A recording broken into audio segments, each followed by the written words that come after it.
All right. Appreciate everybody for jumping in. The name is Law Nation. As we continue to grind and shine, let's get it. All right. Don't have a long time, but let's talk about this one way or another. Appreciate you guys so much for jumping in, though. So, with that being said, let's get right to it because I know you guys got a lot of things to do on this beautiful day. But let's listen to Jerry Jones' son, John Stephen Jones. Dang. Can't hear the sound at all. Let me know. Can you hear the sound? No audio? All right. So this is what happened here. Well, let me see how else I can build this out.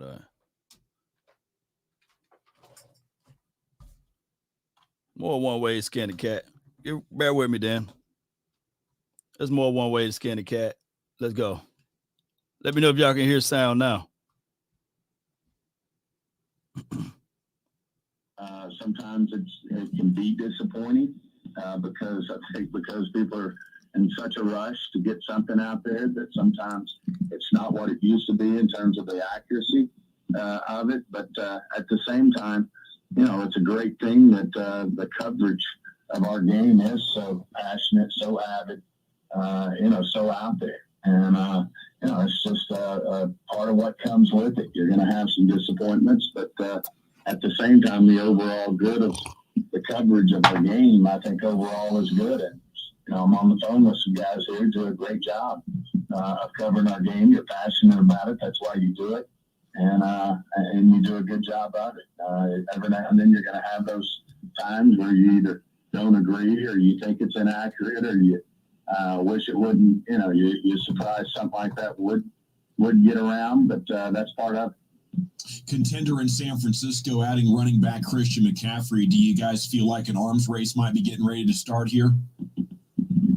Well, certainly Christian McCaffrey's a hell of a football player, and San Francisco's got a good football team. So, right. That's part of the race that you're in. Certainly understand why that move was made, and why San Francisco would do that. They're getting a really great football player in McCaffrey. How hard is it at this time of year to juggle the idea of maybe we are just one player away? That's good. The key, I think the biggest thing you have to do is, you just have to see exactly if something, is available that could help us out, that we just got to, make the decision as an organization with our coaching staff and our personnel staff that it does make us better. And, who's to say when you're one player away? I think what you're constantly trying. Who's to say we were one player away? And let me know if my audio may be jacked because I'm going all through StreamYard. Appreciate StreamYard. Appreciate you, Gonzalez. Thank you, Holly. Appreciate you for jumping in. And yeah.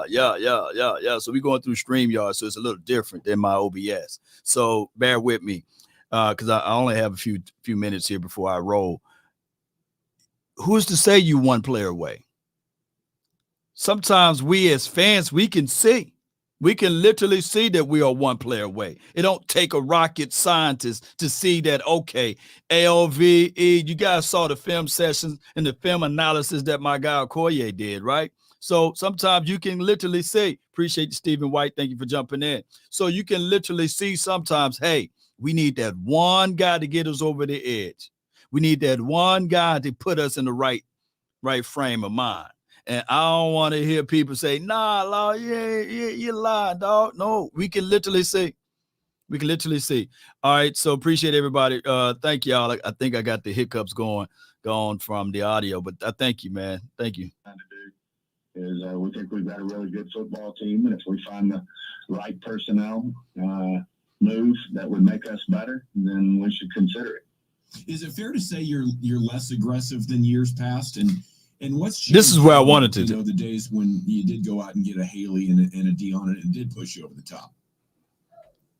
I don't think anything's changed. I just think it's looking for the right opportunity to do that. I mean, obviously, at the end of the day, McCaffrey's a good player, but we've got two good backs that we like ourselves. And if we saw the right situation and we felt like it was the right upgrade and it made us better as a team, we wouldn't be any less aggressive. We did Amari Cooper 3 or 4 years ago. I don't remember. I think it's actually 3 years ago or 4 years ago. But we made an aggressive move, gave up a first-round pick, and really felt like Amari can make us a better football team. So, you don't have to go all the way back to Deion and Charles to see when we've made an aggressive move. We've traded, throughout our career, whether it's a Roy Williams, whether it's a Joey Galloway, whether it's an Amari Cooper. Roy Williams, I ain't gonna say trash. I'm trying not to say the word trash. Roy Williams, horrible, right? Joey Galloway, horrid, right? Far as what the compensation that we gave up to get those guys and the production that we got out of them. Shout out to you, Daryl, man. Thank you so much for your support and your love and adulations to the nation, man. I appreciate you. So, but do that mean that all of a sudden now you can't make any more trades? No. That means that, hey, I need to go back and get into the mindset of how we can improve this team. And excuse me, Amari Cooper trade was when everything was crashing and burning. It's not like there was a foreseeable trade that the Cowboys did during the offseason. We were literally 3-5. 3-5 when we picked him up and scooped him up. And then the dude had to fight, claw, and beg for his second contract. On top of that, he did the Cowboys a huge favor because the Washington Commanders, whatever the name they were at the time, literally offered him more money. And he said, you know what? I love playing for the Cowboys. I love being in this area. I want to stay.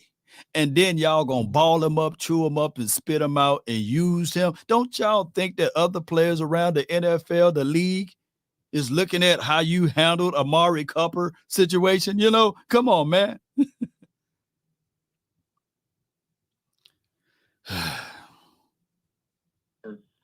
We've made aggressive moves. All right, life questions with Stephen Jones here. My wife. All right, so that was the end of it. They're going to ask him some questions about what he do with leftover foods and stuff like that, Cowboy Nation. All right, so here's my thoughts on this, the philosophy. The title ship was Stephen Jones, trade market heating up. And I just changed out Stephen Jones, trade market philosophy. A philosophy is the way you think, right? The strategy that you like to employ upon people, right? Your philosophy, your mood, your swing, your thoughts. The Cowboys' thoughts of it is like, hey, I could sit back and make moves on a calculated decision with no pressure, no heat. Why? Because there's nobody knocking at the door for my spot. There's nobody saying that I would take your job. There's nobody that's putting heat under the fire or the belly or the ASS of John Stephen Jones nor Jerry Jones. So we at the mercy seat of the Jones family and of what their thoughts, tracks are, and how they operate and proceed. Now, here's the craziest thing of it all, Cowboy Nation and everyone that's listening. There's nothing we can do about it. We can complain about it. We can start making explanations of it, but we are in the mercy seat. There's nothing we can do because a third of us was saying, hey, man, Dorrance Armstrong, right? I mean, come on, what y'all doing? There's more talent out there, right? And now look how things turning around for him. Five total sacks, right? North of 20 pressures, I believe. 3 block punts or 3 block field goal kicks or what have you. 3 block kicks, basically. I think 1 field goal kick and 2 punts. Or vice versa. So on one hand, the Jones family doing a remarkable job, right? And we saw the trade-off of not keeping Randy Gregory, right? But on the other end, we're looking at it like, hey, it's still not to the levels that we want or the levels that we know that you can become. And that is the difference, ladies and gentlemen, of being secured in your job. Because when you secured in your job, you can do just the bare minimum and walk around with your chest out and say, hey, I'm satisfied. There's nobody coming behind you and saying, hey, I can do better. That was a good move, but let me show you what I can do. So that's just how that goes, Cowboy Nation. With all of that, Cowboys saving the money. Yeah, we sitting on $11 million. Now I get it. We can't make a move for Roquan Smith. We finna play them next week, so it could be a situation and scenario that Chicago Bears like, nah, we ain't trying to embarrass ourselves and allow you to take one of our better assets and then play against. No, we ain't finna do that. I can see that game, right? Also, who's Cooper? Amari Cooper and Cooper Rush, I guess they can't say Cooper, hit the Panthers up. This is from Swain and things. That would be nice. That would be flat out nice, but the Cowboys, he talked about aggressiveness. And if we look back at all of the trades, not some of the trades, all of the trades, it's been for a wide receiver, right? Swain said, hit the Jets up. Yeah, it's been for a wide receiver. Roy Williams, right? Joey Galloway, Amari Cooper, right? I'm just messing with Amari Cooper, all three wide receivers. And how did they come about to getting those wide receivers or wanting those wide receivers, Cowboy Nation? Oh, they wanted those wide receivers because not aggressive in scoring, right? The turn of the franchise because Michael Irvin got hurt or what have you. We needed somebody to fill in that voided spot for Joey Galloway. So we wanted to bring in Joey Galloway, right? And then down the stretch, the absence of Joey Galloway and losing out on that deal, we said, hey, man, we probably need one good wide receiver. And then they went and gave up a first and a third for Roy Williams. And I was banging on the table like, no. I mean, he dictates his routes. You can see how he turned them big old shoulders, But, they hyped up and pumped that up, and we fool around and got him, right? And then in the free agency, what spoiled and wet the bed for most people was the Brandon Carr. And it's not that Brandon Carr was horrible or horrid with the Cowboys. It was just stupidity during the time frame we picked up Brandon Carr and thought that he was going to do something against Megatron. Right? Y'all remember that? They put Brandon Carr against Megatron by himself one-on-one on an island, and they had Jeff Heath in the backfield, and he missed the tackle, and all we seen was Megatron scoring in for a touchdown. And then on the tail end of that, we seen the birth of Odell Beckham, although the Giants lost that game, but everybody, mama, uncle, cousin was talking about, hey, the cult that was heard or seen around the world, Odell Beckham versus Brandon Carr. And sometimes labels, when they are put on you, they stick. They stick. They stay forever. My guy says, my guy JB says trade LVE. In order to trade, you got to have something. Look, you got to have something that equal, right? Right. And people that's watching this or been a part of this, they know. LVE is on his last and final contract with the Cowboys or got a 1-year deal, however that thing worked out. Why trade for him when you can wait to get him, wait for him to get cut? Yeah, so it is what it is. What we have here. My guy says, watch the Joneses opportunity come too late. They sat there and watched the Eagles add while we subtract. Make it make sense. If you want to win, show it. Yep. At this point, you got to. At this point, you got to show it. At this point, you got to reveal what you want to do, right? But it is what it is. Somebody says, give LVE a neck roll. Nah, that's just how it is, man.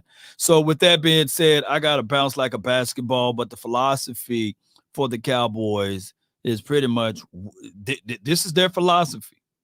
They make trades when all else has failed, right? Where there's no opportunity to see any positivity, then they'll scoop up. If the Cowboys were 2-4, or if the Cowboys were 1-5 or something like that, they would have been knocking at doors. They would have been trying to flip things over to make a trade. But by it being that the Cowboys are 4-2, heading into week 7, they looking at it from the optimistic side of it. And that's what he said also in that interview with 105.3 The Fan, that they are looking at it like, hey, we in a good spot.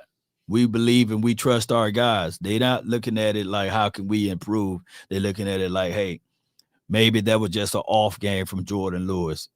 When his hammy get together, he's playing through an injury. Give him a battles warrior call, right? Hey, maybe LVE, his hesitancy or his hesitance on running through an A gap or a B gap, maybe that was the other player's fault, not his, right? They look at those type of things, and the wide receivers not being able to get separation. Wait for James Washington to get back. That's how this thing rocking right now. They are comfortable. They are comfortable with what they have, and they believe in also my guy Damone Clark. He will come back, and they trust their young guys, right? They trust. There's two ways to look at it. When you trust your troops, especially the people that you draft, you look at it like this. I got my Roquan Smith already in development, right? The only problem is you sacrifice time, because when you develop something, it takes time to develop. There's nothing rushed into it. So when you develop something, you got to go through growing pains. There's no ifs, ands, or buts about it. You got to go through it. Brad Surratt says Clark is who he wants to see. Yep. But trust me, by him not playing football all offseason, right? And see, this is the thing. We have to understand too that if you throw Damone Clark out there, you have to have the tolerance of waiting for him to develop as well. But if you'll be kind of lost a little bit to say, all right, Damone Clark would come out there and he resolve everything. Football don't work that way. He's going to have to go through growing pains. He's going to have to go through learning the speed of the game. He may mess up on a big play, and you will have to be willing to swallow that. So that's why the people that look at this game and look at the tape and everything say, hey, go ahead and get a known commodity versus the unknown. Now, y'all already know what I've been saying, even with this whole situation and notion. Simply because you don't have evidence that something does exist does not mean that you have evidence that something doesn't exist. Which is true, which is absolutely true. Nevertheless, Cowboy Nation, you got to be willing to go through that. Week 1, the Cowboys were willing to go through that with Dennis Houston. They literally sold us, hey, Dennis Houston, his equivalency would be of those who were drafted or of those who played a year or 2 years. And you guys held my guy Prescott, the offensive coordinator, and everybody else beyond to that degree. Shout out to you, Brandon. Thank you so much for jumping in. Shout out to you, Brad. Thank you again for being part of this episode. And Jameson Taylor, appreciate you. Better if I feel better now, Jessica. Appreciate you. Thank y'all, man. Thank you, everybody, for tuning in to this thing. The name is Law Nation. Be sure to hit that like button, share this content. Just understand that this is not me being negative, but these are the facts of the matter. If you are expecting for James Washington to get out there to be the savior of the wide receivers, to help this wide receiver core out, there's nothing wrong with it. But the reality, when expectations meet reality, then you would sit back and say it's too late, right? Trade deadline is over with. If you're expecting LVE and Anthony Barr to turn the corner, right, to get magically better, there's nothing wrong with that. But when the expectations meet reality, it may be too late. So that's all I'm saying with that, Cowboy Nation. And I really appreciate y'all so much. Let me get on up out of here. One love, DC for life. Y'all already know how this day goes. We'll be live at the Toyota Music Factory later on today, as well as the Live by Lowe's that's near, ladies and gentlemen, that's near the Dallas Cowboys Arlington Stadium. Check us out. Put that in your Googles. If you're locally, come out and see us. Let's have a great time, baby. Not a good time. Let's have a great one. That's been my time. I really thank you all for yours. Be sure to hit that like button, share this content. Let a friend or a neighbor know where to go when they want to tune in to Cowboys Sports Talk and beyond. Let's get it. Salute. We out.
And remember, you're listening to nothing but the best.